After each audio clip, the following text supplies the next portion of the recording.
Young World, LOD321, LOD versus the Internet. First and foremost, let me just say that I have adopted the motto.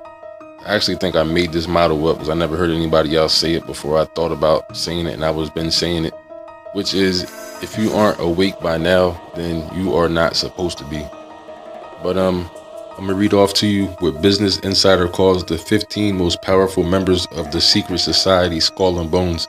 I'm gonna do more in-depth videos about Skull and Bones and secret societies, and probably do some gematria on some of the names and some of the people, some locations, some of the situations surrounding the just secret societies in general. But I'm gonna just read this list off to you of some of the people who've been part of the group of people who've been running your world for hundreds, at least hundreds of years. Because this is not a conspiracy theory. This is not something somebody made up. This is actual facts. You can research this. This is not a conspiracy theory. Make a long story short, this ain't no bullshit. So if this can open your eyes a little bit, make you at least think like, damn, maybe there is some stuff going on out here in this fucking world we live in. If this don't open your eyes, then you ain't supposed to be motherfucking awake. That's just the bottom line. But just some of the people on here, like Prescott Bush, whose son George H.W. Bush, whose son George W. Bush, presidents of the United States, people that are prominent businessmen, own some of the most prominent and successful businesses and organizations that you ever heard of in your life. Is it really a coincidence that they're all part of this group called Skull and Bones? Not to mention, there was a TV show, still a TV show called Meet the Press, but there was a guy named Tim Russert that used to host the show back when George W. Bush and John Kerry were both running against each other, so-called, for the presidency. I was into this since back then, so I remember watching this live. But he asked both George W. Bush and John Kerry about Skull and Bones. You were both in Skull and Bones, the secret society. It's so secret we can't talk about it.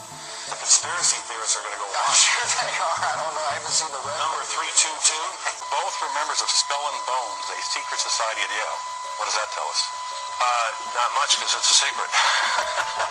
I'm going to just read off to you what Business Insider calls the 15 most powerful members of Skull and Bones. And the order it goes in is from graduation. It's not in no particular order except for who graduated the first to last.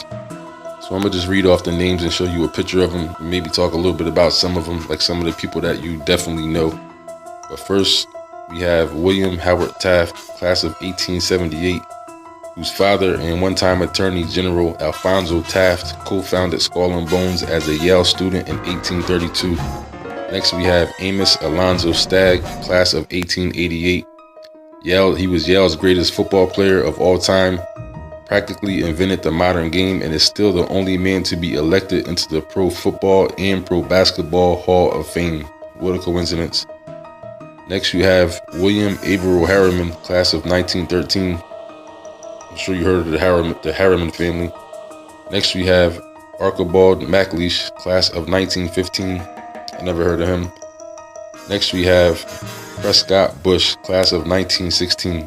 That's President George W. Bush's grandfather, President George H.W. Bush's father, the person who also worked with the Nazis and Hitler in Operation Paperclip and funded the Nazi scientists to come to America under false names and false identities to use their technology and everything that they had piled up from after the war, so they didn't get killed or have to go to jail for war crimes. That's why nowadays you hear, like, every now and then you'll see on the news like a Nazi was found or something like that, arrested. That's what they're talking about. These Nazis, they'd be like 70, 80, 90, 100 years old. These are still the same people that Prescott Bush funded to come over to America from Operation Paperclip back in the 40s or 50s and stuff like that. Next, you have Robert Lovett, class of 1918. He's Harry Truman's Secretary of War and the man who many have called the architect of the Cold War. Next, you have Henry Luce, class of 1920. Next, we have Potter Stewart, class of 1936. Next, we have McGeorge Bundy, class of 1940. Next, we have George Herbert Walker Bush, class of 1948. Next, we have William F. Buckley Jr., class of 1950. Then we have John F. Kerry, class of 1966, followed by George W. Bush, class of 1968.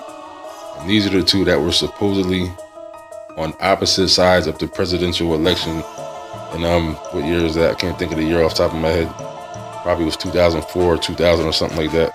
One of them years, you can look it up. I can't remember exactly, but just amazing. How are these two people from the same secret society end up being opposite candidates on one Republican, one Democrat? That just shows you how much of a joke this whole entire system is. They're both from secret society, Skull and Bones, Yale University, and they just so happen to be the only two choices you have to pick from in a presidential election. See what I'm saying? Like, it just don't make no sense. Then you have Stephen A. Schwartzman, class of 1969.